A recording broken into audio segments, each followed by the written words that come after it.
Bringing it back to Japan. Ego wakarimasen. Ego wakarimasen. Aji America Jin. Ego wakarimasen. Good morning students, कैसे हैं आप। आज की जो हमारी क्लास है ये बहुत ही स्पेशल क्लास है। ये क्लास बीकॉम फाइनल ईयर में हमारा एक सब्जेक्ट होता है financial management. Financial management FM बोलते हैं उसको शॉर्टकट में। उसका एक चैप्टर है कैश फ्लो स्टेटमेंट। कौन सा चैप्टर है? Cash flow statement. तो कैश फ्लो स्टेटमेंट को हम किस तरह से बनाते हैं, हम क्यों बनाते हैं, हमारा उद्देश्य क्या होता है इसका बनाने का, ये हमारे किस काम आता है, हम ये सब चीजें आज इस टॉपिक में हम जानेंगे। लेकिन इसके साथ साथ ये जो क्लास है ये जिन 12th क्लास के बच्चों के एग्जाम चल रहे हैं, मीन्स पेंडिंग है अकाउंटेंसी का, वो बच्चे भी इस क्लास को देख सकते हैं क्योंकि उनको भी पेपर देना है। तो कैश फ्लो स्टेटमेंट जो है उनको काम आएगा, पेपर में भी आना होता है और उनका रिवीजन हो जाएगा बड़े अच्छे से। मैं बड़े सिंपल ढंग से, बड़े अच्छे तरीके से आपको ये चैप्टर समझाऊंगा। अब देखिए इसमें किस प्रकार से हम इसको करेंगे। ठीक है, तो चलिए स्टार्ट करते हैं कैश फ्लो स्टेटमेंट।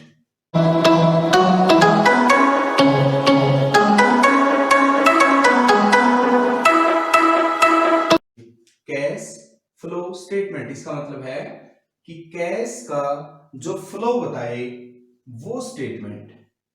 कैश का हमें जो फ्लो बताए, फ्लो का मतलब हुआ कि कितना पैसा इन हुआ और कितना पैसा आउट हुआ। इन और आउट के बारे में जो हमें एक्सप्लेन करे, हमें बताए कि हमारे पास पैसा यहां से आया है और यहां से गया है, तो इसी को फ्लो बोलते हैं हम। ठीक है, अब ये एक्चुअली इसकी जरूरत कहां पड़ती है कैश फ्लो की। कोई भी बिजनेस हो वो ये देखता है कि हमारे पास पूरे साल में जो साल जा चुका उसमें कितना पैसा आया और कितना पैसा गया, बचा कितना, प्रॉफिट कितना कमाया, लॉस कितना का, वो मीनिंग नहीं। यहाँ पे हम केवल और केवल कैश के जो पॉइंट्स हैं हम उनको देखेंगे कि कौन कौन सी टर्म्स ऐसी थी जिनसे हमारे पास पैसा आया और कौन सी टर्म्स ऐसी थी जिनसे पैसा गया। ठीक है, तो ये समझना पड़ेगा आपको इसके लिए, और हमें कुछ भी नहीं देखना होता इसमें। ठीक है, तो इसका मतलब ये हुआ कि ये बनेगा कब, जब कंप्लीट आपका 31 मार्च को आपके अकाउंट क्लोज हो जाएंगे, तो उसके बाद में ही आप कैश फ्लो स्टेटमेंट बनाओगे। अब मेन बात ये होती है कि कैश फ्लो स्टेटमेंट क्या बनाना सबके लिए जरूरी है? नहीं, कैश फ्लो स्टेटमेंट सबके लिए बनाना जरूरी नहीं है, लेकिन कैश फ्लो स्टेटमेंट दो तरह की जो कंपनियां होती हैं उनको बनाना बहुत ही जरूरी होती है। कौन सी होती है दो तरह की कंपनियां? एक तो वो कंपनी होती है जिसका कि स्टॉक एक्सचेंज में, जिसका जो लिस्टेड हो, जो स्टॉक एक्सचेंज में जो लिस्टेड कंपनी होगी उस कंपनी को कैश फ्लो स्टेटमेंट बनाना कंपल्सरी है। ठीक है, और एक वो होती है जिसकी sales turnover greater than 50 crore, 50 crore से ज्यादा हो, 50 करोड़ रुपए से ज्यादा जिसकी टर्नओवर हो, उस कंपनी को भी कैश फ्लो स्टेटमेंट बनाना होता है। और वो कंपनी जो कि लिस्टेड है, एक बात यहां पे मैं कहना चाहूंगा, लिस्टेड है, और एक होती है अभी लिस्टिंग चल रही है जिसकी मतलब हुई नहीं है लेकिन अंडर प्रोसेस है, तो उस कंपनी को भी कैश फ्लो स्टेटमेंट बनाना पड़ेगा। तो ये बात आपको पता होनी चाहिए। ठीक है, तो अब बनाते हैं कैश फ्लो स्टेटमेंट। तो कैश फ्लो स्टेटमेंट के लिए मैं पहले आपको बता दूं कि हम करते क्या है इसके अंदर। हम जितनी भी एक्टिविटीज होती है कैश फ्लो स्टेटमेंट के अंदर, जितने भी मतलब एक बिजनेस के अंदर जो भी काम होते हैं, हम उन सारी एक्टिविटीज को कैटेगराइज कर लेते हैं और उसके 3 पार्ट बना लेते हैं। कितने? 3 पार्ट्स। फर्स्ट है हमारे पास, इसमें हम 3 पार्ट्स बनाएंगे।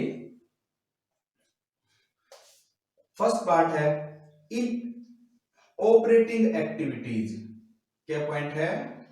Operating activities. एक पॉइंट है इन्वेस्टिंग एक्टिविटीज और एक पॉइंट है financing activities. Financing activities, operating, investing and financing, ये 3 तरह की एक्टिविटी हमारी होती हैं।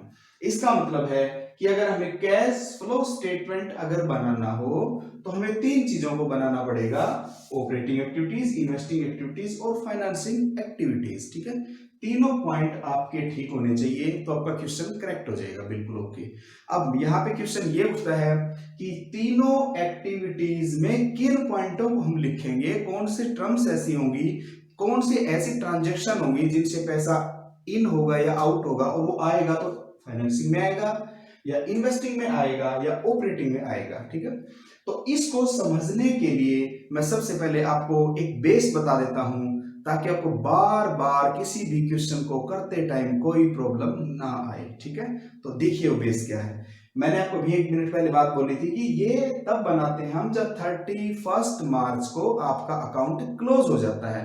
इट मीन्स आप फाइनल अकाउंट बना लेते हैं, मतलब आप profit and loss account, profit and loss account बना लेंगे, ट्रेडिंग एंड प्रॉफिट लॉस बनाएंगे ना, ये बन जाएगा आपका, और इधर बैलेंस शीट बन जाएगी मान लीजिए, ठीक है। ये आपके पास क्वेश्चन में गिवन होंगे पॉइंट, और उसी के बिहाफ पे कहा जाएगा कि अब आप कैश फ्लो स्टेटमेंट बनाइए।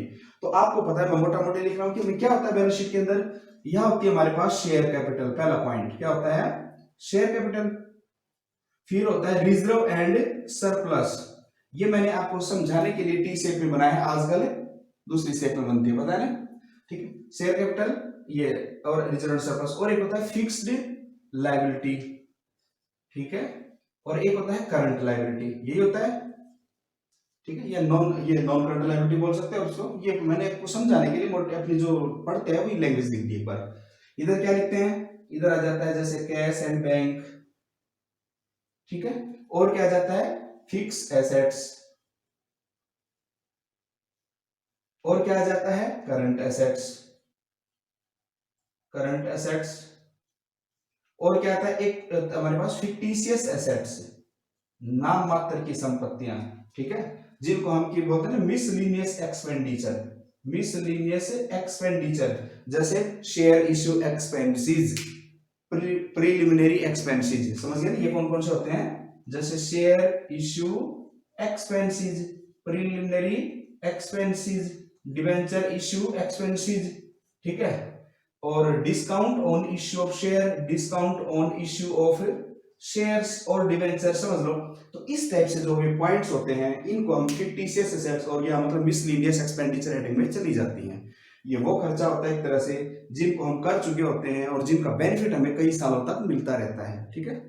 तो ये पॉइंट है, समझ में आया पॉइंट। तो इस तरह से यही तो पॉइंट होते हैं, 4 इस तरफ होते हैं, 4 इस तरफ होते हैं, ठीक है, ये हमारे पास पॉइंट होते हैं। तो इसमें क्या होता है, इसमें हम लिखते हैं सीधा, मैं यहाँ से लेता हूँ, मान लीजिए यहाँ पे लिखते हैं तुमने ग्रॉस प्रॉफिट, ठीक है, या पहले शुरू से ले लो, सही सेल्स लिखोगे तुम, ठीक है, फिर क्लोजिंग स्टॉक लिखोगे, इस तरह से लिखते चले जाओगे, इधर भी तो एक्सपेंसेस आ जाएंगे, अब तुम्हारे पास सारे एक्सपेंसेस कम करके यहाँ पे क्या आ जाएगा टू ग्रॉस प्रॉफिट, और फिर तुम्हारे यहाँ जाता है बाई ग्रॉस प्रॉफिट, और इधर क्या आ जाता है फिर बाई, अब देखने वाला पॉइंट है क्या आता है by interest received, by rent received, rent received, और क्या आता है by profit on sale of assets, किसी भी एसेट्स को बेचोगे तो जो प्रॉफिट आए वो, इधर क्या होता है टू सैलरी, टू कोई भी इलेक्ट्रिसिटी चार्जेस वगैरह बिल वगैरह जो भी तुम पेमेंट करते हो,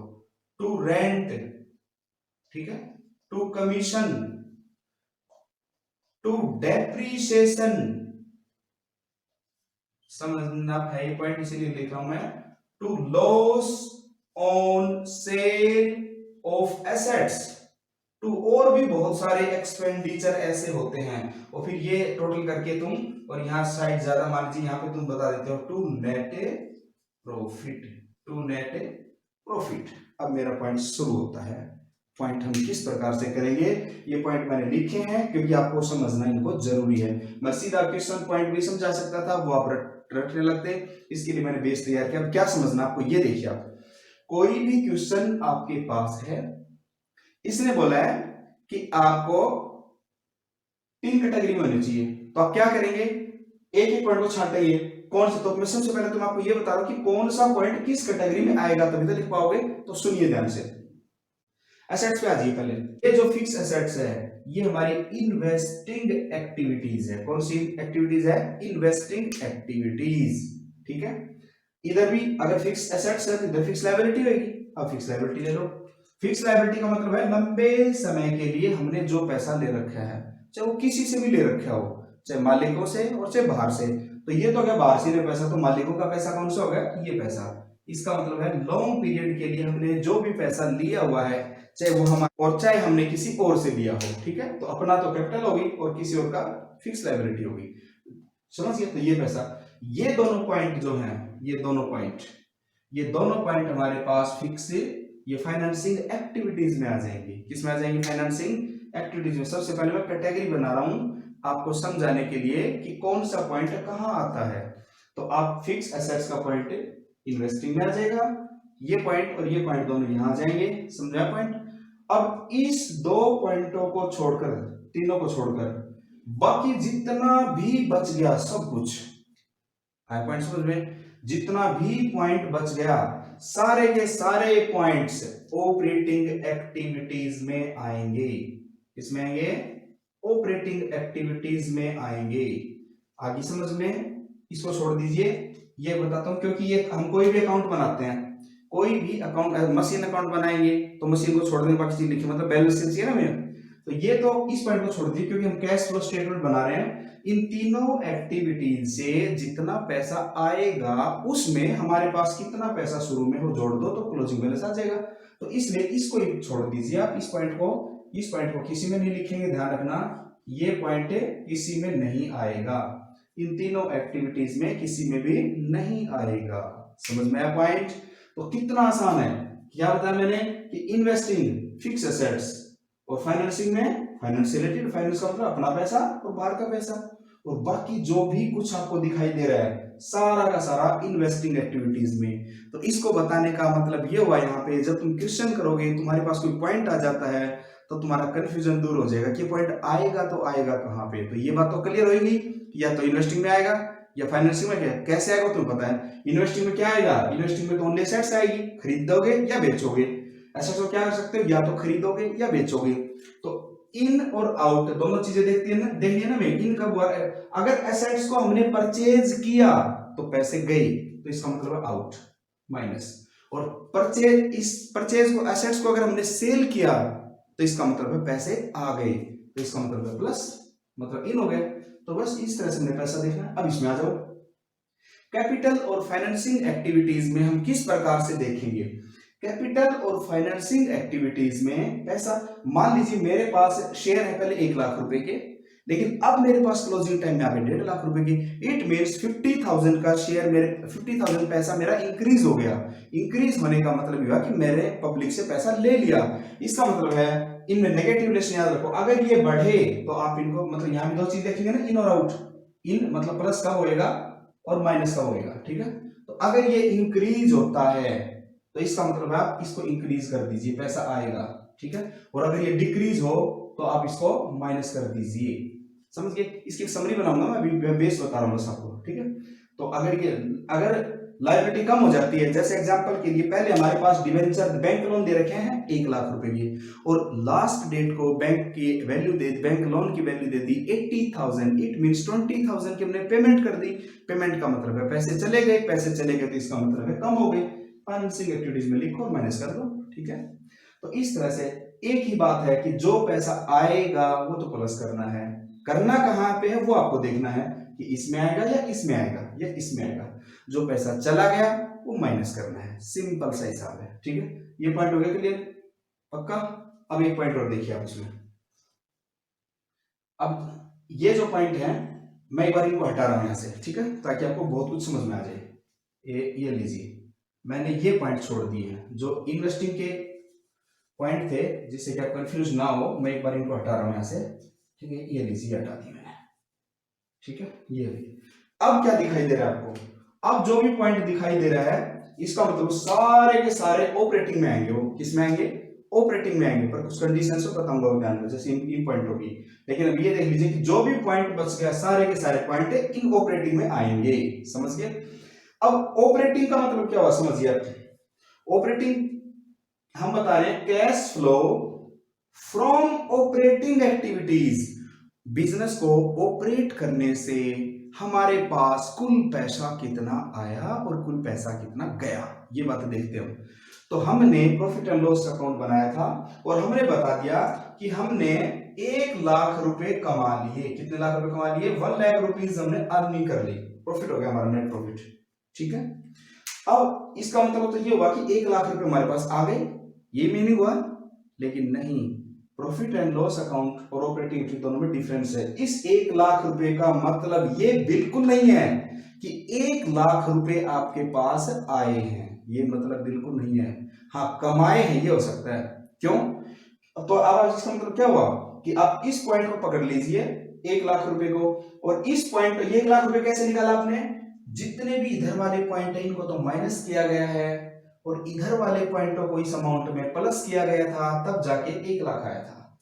तो अब अगर हमने कैश फ्लो निकालना हो ऑपरेटिंग एक्टिविटीज से, तो इस 1,00,000 को कैलकुलेट करते टाइम जिन जिन पॉइंटों से कैश पे कोई इफेक्ट नहीं पड़ा, समझ गए, उनको कम क्यों किया, उनको वापस से इसमें प्लस कर दो। समझ में आ गया? तो एक बात क्लियर है कि एक्सपेंसेस ही कम प्लस होंगे और जो इनकम्स होंगी वही माइनस होंगी वापस। ठीक है, लेकिन कौन कौन सी?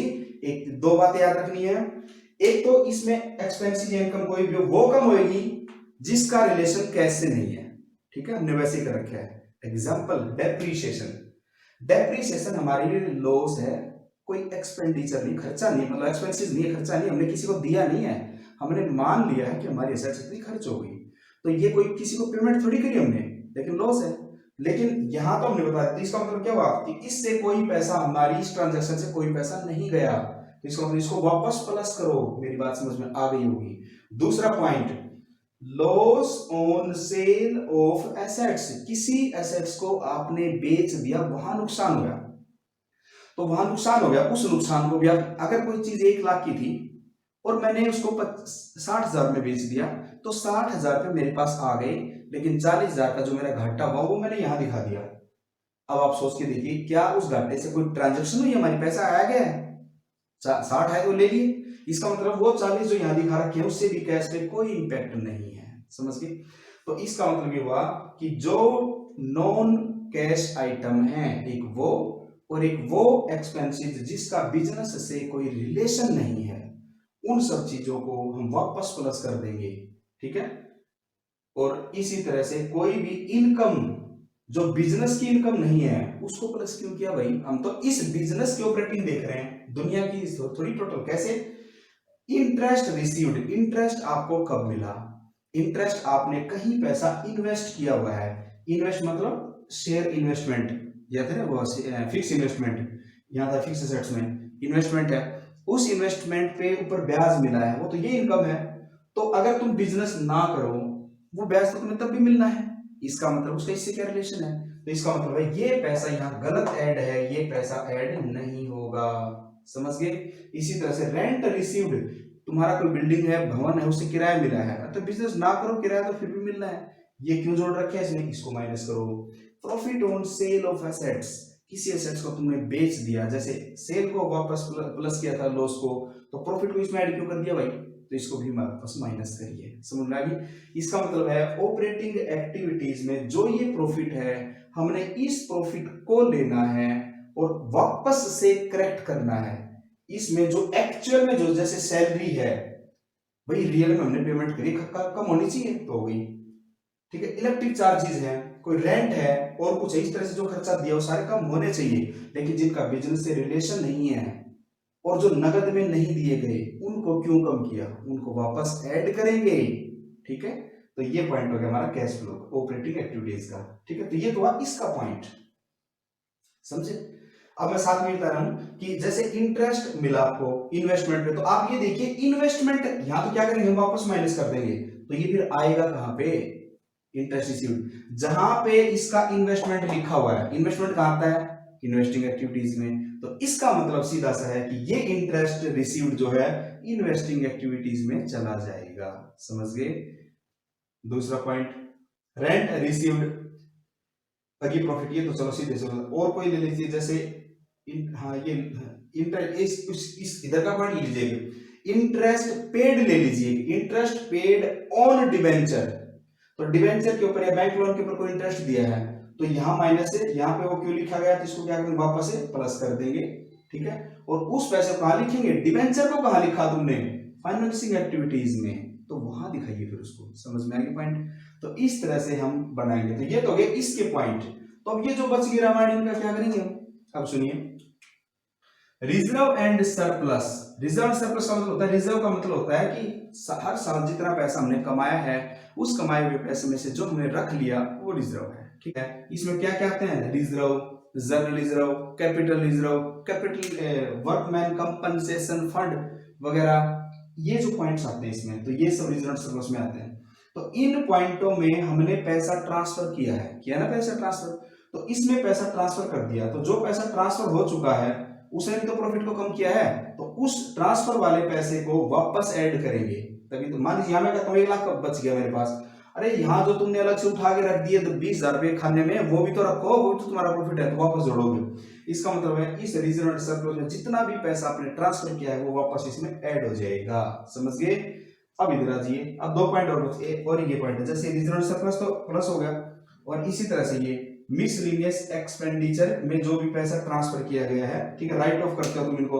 तुमने प्रॉफिट एंड लॉस अकाउंट में लिखा होगा यहाँ पे share issue expenses right of, discount on issue debenture right of, तो भैया ये राइट ऑफ किए गए, ये तो वो खर्चा है नहीं, साथ तो पैसा गया ही नहीं, ये तो कभी पहले तब गया था, राइट ऑफ करते टाइम पैसा थोड़ी दिया तुमने, तो ये भी तुम्हारा यहाँ लिखा हुआ है, तो इनको भी वापस प्लस कर देंगे। ये यहाँ आ चुका होगा, मैंने बता ही दिया, ठीक है, इनको प्लस कर देंगे। और अब बचे तुम्हारे पास करंट एसेट्स और करंट लायबिलिटी, ठीक है। तो इस पॉइंट में अब लास्ट कंक्लूजन पे आ रहा हूं मैं, करंट एसेट्स और करंट लायबिलिटी की एडजस्टमेंट करेंगे। अब करंट एसेट्स से कैसे पता चलेगा पैसा आया, करंट लायबिलिटी से कैसे पता चलेगा, एसेट से कैसे, लायबिलिटी से कैसे। देखिए एग्जांपल के लिए यहां पे तुम्हारे पास में स्टॉक है, इन्वेंट्री, ये पहले है 50,000 रुपए का और बाद में है 40,000 रुपए का। तो आप समझिए, जो तुम्हारे पास शुरू में 50 का है, बाद में 40 का, तो कम हो गया ना। अगर कम हो गया तो इसका मतलब है तुमने बेच दिया तो इसका मतलब है पैसे आ गए, इसका मतलब है आपको प्लस करना है। समझ में आएगी, तो प्लस हो जाएगा। अगर मान जैसे ही बढ़ जाता है तो इसका मतलब तुमने खरीद लिया तो पैसे चले गए, तो माइनस कर दीजिए। समझ गए। तो एसेट्स क्या होगा, याद रखिए, एसेट्स जब भी घटेगी आपने बढ़ाना है, और जब भी बढ़ेगी आपने घटाना है। इसका मतलब एसेट्स में नेगेटिव रिलेशन रहेगा, ठीक है, वो मैं बताऊंगा, समरी बनाऊंगा, अभी तो मैं बेस बता रहा हूं आपको। इसके बाद देखिए करंट लायबिलिटी। मान लीजिए करंट लायबिलिटी में आपके पास में एक लायबिलिटी थी क्रेडिटर, ठीक है, 10,000 और 20,000 या 25 ले लो, 25,000। तो आप ये देखिए पहले 10 है, बाद में 25 है, तो 15,000 रुपए बढ़ गए। इसका मतलब है कि क्रेडिटर्स का से हमने एक तरह से और माल खरीद लिया, तो ये बढ़े तो बढ़ा दो, इससे पैसा फायदा हुआ हमें। और अगर मान लीजिए क्रेडिटर पहले 10 है और यहाँ 5,000 के बच गए, तो इसका मतलब है 5,000 की आपने पेमेंट कर दी, और अगर पेमेंट कर दी तो पैसे चले गए, ठीक है। तो ये पॉइंट था भाई, आपको बेसिक समझाने थे मैंने, क्योंकि क्वेश्चन में ये चीजें दे रखी होगी तो आपको ये कंफ्यूजन रहता है किस पॉइंट को लिखें तो कहाँ लिखें। एक प्रॉपर जो क्वेश्चन करवाऊंगा तो उससे तुम्हें तरीका बता दूंगा किस तरह से चलना, मैं किसी पॉइंट को छोड़ना नहीं है और कोई डबलिंग नहीं होनी चाहिए, तो अपने आप क्लियर हो जाएगा। अब मैं तुम्हें वापस इसी पे आता हूँ, ठीक है, एक शॉर्टकट देखिए कैसे। पहले एसेट्स ले लेते हैं। एसेट्स से क्या करोगे तुम, एसेट्स अगर तुम्हारे पास में क्या होती है तो उसका क्या इंपैक्ट आएगा, ठीक है। एसेट्स अगर तुम्हारे इसमें याद रखना, एसेट्स का नेगेटिव रिलेशन होता है। कौन सा रिलेशन होता है, नेगेटिव रिलेशन। इसका मतलब ये हुआ, नेगेटिव रिलेशन का मतलब है अगर माइनस है तो प्लस कर दीजिए और प्लस है तो माइनस कर दीजिए। समझ में आ गया। मैं फिर रिपीट कर रहा हूं कि मैं आपको समझा रहा हूं कि इसको कैसे करेंगे। तो आप ये ध्यान रखना है कि पहले आप ये देखिए, अगर करंट एसेट्स या फिक्स एसेट्स है उसमें नेगेटिव रिलेशन होता है। नेगेटिव रिलेशन का मतलब है कि अगर वो माइनस हो तो प्लस कर दीजिए और प्लस हो तो माइनस कर दीजिए। समझ गए। तो पहला पॉइंट क्लियर, अब बेस हो गया तैयार। एक सेकेंड पॉइंट ले लीजिए। अब ले लीजिए आप लायबिलिटी के लिए करंट और फिक्स लायबिलिटी दोनों के दोनों। बेस कहां आएगा, फिक्स लायबिलिटी कहां पे आती है, इन्वेस्टमेंट फाइनेंसिंग एक्टिविटीज में, और करंट लायबिलिटी कहां पे आएगी, ऑपरेटिंग एक्टिविटीज में। जहां भी आए उसमें कोई मतलब नहीं है, मैं तो तुम्हें बता रहा हूं कि इसमें आपका पॉजिटिव रिलेशन होता है। कौन सा रिलेशन होता है, पॉजिटिव रिलेशन। इट मींस, इसका मीनिंग क्या हुआ कि अगर प्लस हो जाए मतलब बढ़ जाए, इंक्रीज हो जाए तो आप प्लस कर दीजिए, और अगर माइनस हो जाए, डिक्रीज है, तो आप भी माइनस कर दीजिए।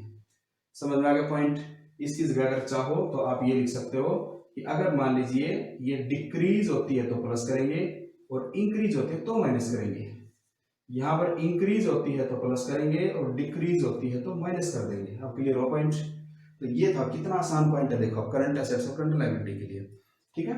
और अब बाकी चीजों के लिए तो ये बनाना है कि ऑपरेटिंग एक्टिविटीज कैसे बनेगी, ये कैसे बनेगा और ये कैसे बनेगा। इतना पॉइंट समझ में। अब मैं इसका फाइनल फॉर्मेट पे आ रहा हूं, ध्यान से देखना।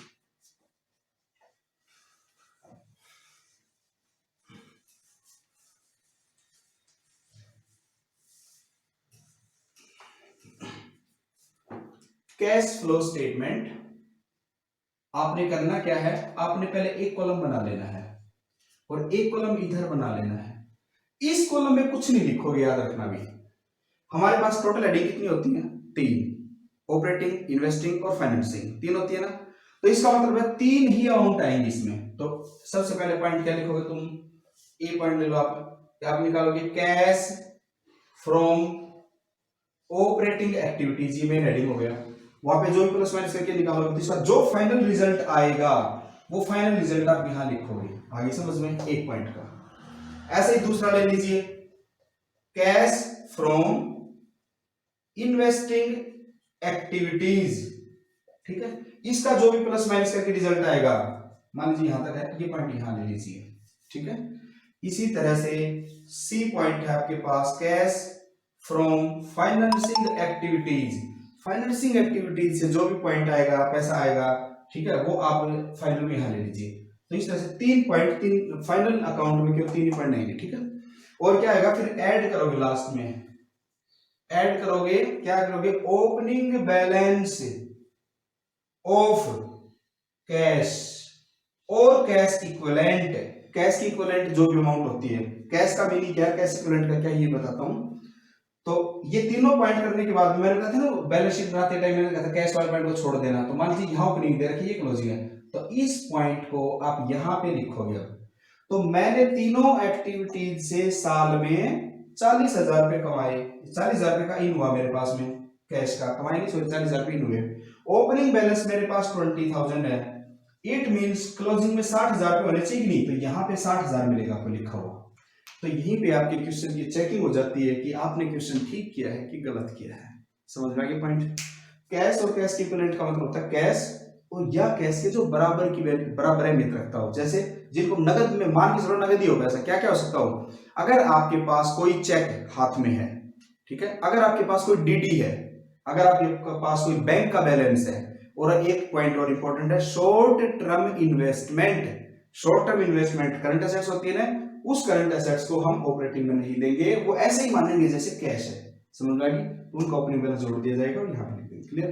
तो ये पॉइंट हो गया। इसका मतलब फाइनल कॉलम समझ में आ गया, 3 पॉइंट प्लस में 2, 5 फिगर से ज्यादा कोई फिगर नहीं लिखनी, ओनली 5 फिगर्स आएंगे इसमें। क्लियर है पॉइंट। 3 फिगर का टोटल, चौथा ओपनिंग जोड़ दो, क्लोजिंग 5 बार आ जाएगा आंसर, को यहाँ से मैच कर लो तो आपका आंसर ठीक है। ठीक है, अगला पॉइंट देखिए, कैश फ्रॉम ऑपरेटिंग एक्टिविटीज में क्या आएगा। तो यहाँ पे क्या लिखोगे आप, सबसे पहले आप लिखोगे नेट प्रॉफिट। क्या लिखोगे, नेट प्रॉफिट। याद रखना ये नेट प्रॉफिट आ जाएगा before non fund items, before reserve and surplus, समझ लो आप, reserve and surplus, before reserve and surplus and income tax,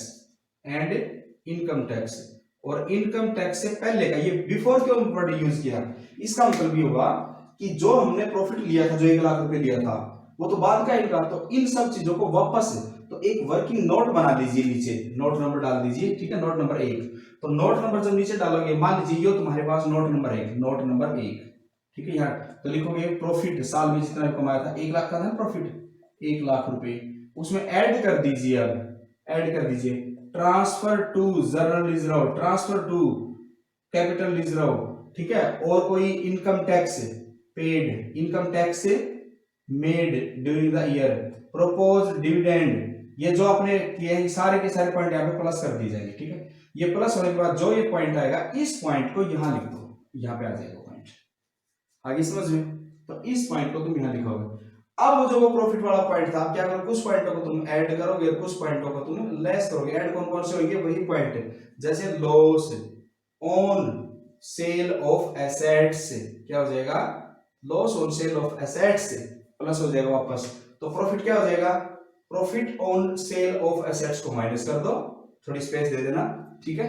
और क्या हो जाएगा, जैसे अभी मैंने कहा था इंटरेस्ट रिसीव्ड, तो इनकम में हो ना तो माइनस कर दो इंटरेस्ट रिसीव्ड, और इंटरेस्ट पेड अगर है तो वापस प्लस कर दो, यहाँ पे इंटरेस्ट पेड। तो इस तरह से जो ये पॉइंट होंगे प्लस माइनस हो जाएंगे आपके पास में, ठीक है, यह पॉइंट आ जाएगा। अब ये लिखने के बाद में आप क्या लिखोगे, अब इसमें लिखाओगे, ये लिख सकते हो तुम कैश, मैं एक बार बिटा देता हूं तब से लिखा जाएगा, देखिए ध्यान से।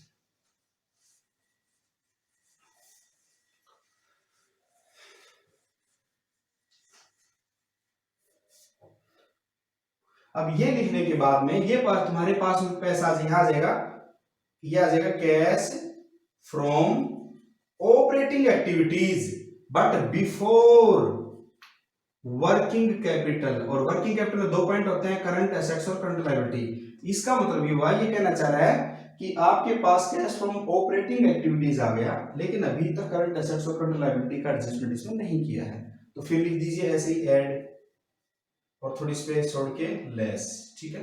और क्या लिखेंगे इसमें, मैंने लिखा था करंट एसेट्स के बढ़ने से, नेगेटिव रिलेशन होता है एसेट्स में, तो decrease in assets, current assets, current assets में जो भी जैसे current decrease in stock, decrease in debt वगैरह जो भी है, और इंक्रीज इन करंट एसेट्स, ये क्या हो जाएगा, माइनस हो जाएगा। अब ले लीजिए लायबिलिटी का कोई पॉइंट है, तो इंक्रीज इन करंट लायबिलिटी और डिक्रीज इन करंट लायबिलिटी वैसे ले लीजिए, ठीक है। तो इस तरह से हमारे पास में ये पॉइंट आ जाएगा टोटल, ठीक है। अभी सीधे चल रहे हैं, इसमें कोई वैल्यू नहीं लिखी जाएगी, ठीक है, ये आ गया। और अब जब ये पॉइंट आ जाएगा तो सबसे आखिर में less income tax paid during the year minus कर दीजिए, और फिर जो बच जाएगा यह आ जाएगा cash flow from operating activities, ये पॉइंट आ गया, इसको बाहर दिखा दो। पॉइंट क्लियर हो गया, ठीक है। पता नहीं तुम्हारी समझ में आया भी है कि नहीं, मैंने तो भैया बिल्कुल देसी तरीके से समझाने की कोशिश की है ताकि तुम रट्टे ना लगाओ, पॉइंट को समझ लो, ठीक है। अगर मैं इनको प्रॉपर क्वेश्चन की तरह लिख के समझाते, यहाँ लिखो तो वो कोई बात नहीं होती, ठीक है। मैंने तुम्हें आधार बताया है कि फिक्स एसेट्स को इन्वेस्टिंग में लिखेंगे, और फिक्स एसेट्स से रिलेटेड जो भी इनकम होगी वो भी इन्वेस्टिंग में आ जाएगी। फिक्स लायबिलिटी और कैपिटल को फाइनेंसिंग में लिखेंगे, और दोनों से रिलेटेड जो भी इनकम वगैरह जो भी होएगा वो खर्चा वो भी इसी में आ जाएगा। समझ में आ गया पॉइंट, बाकी सब चीज इसमें आ जाएगी। इसमें फिर ऑपरेटिंग एक्टिविटीज में अब मैंने कितने पॉइंट बताए थे, याद रखिए, एक बैलेंस शीट उठाई थी हमने जिसमें लिया था रिजर्व एंड सरप्लस, ठीक है, और एक करंट लायबिलिटी, और एक ली थी इधर से करंट एसेट्स, और एक मिसलेनियस एक्सपेंडिचर हेडिंग, ये लिए थे। तो इस पॉइंट को और इस पॉइंट को, इन दोनों पॉइंटों को तो क्या करो, सबसे पहले ही दोनों के दोनों इधर ले लो, यहाँ पे आ जाएंगे, ठीक है, और ये दोनों के दोनों पॉइंट आखिर में आ जाएंगे। इसका मतलब है बैलेंस शीट के जो पॉइंट हैं एक बार तो सबसे पहले आ जाएंगे और एक बार सबसे आखिर में आ जाएंगे, करंट एसेट्स और करंट लायबिलिटी सबसे आखिर में और ये पॉइंट सबसे बाद में।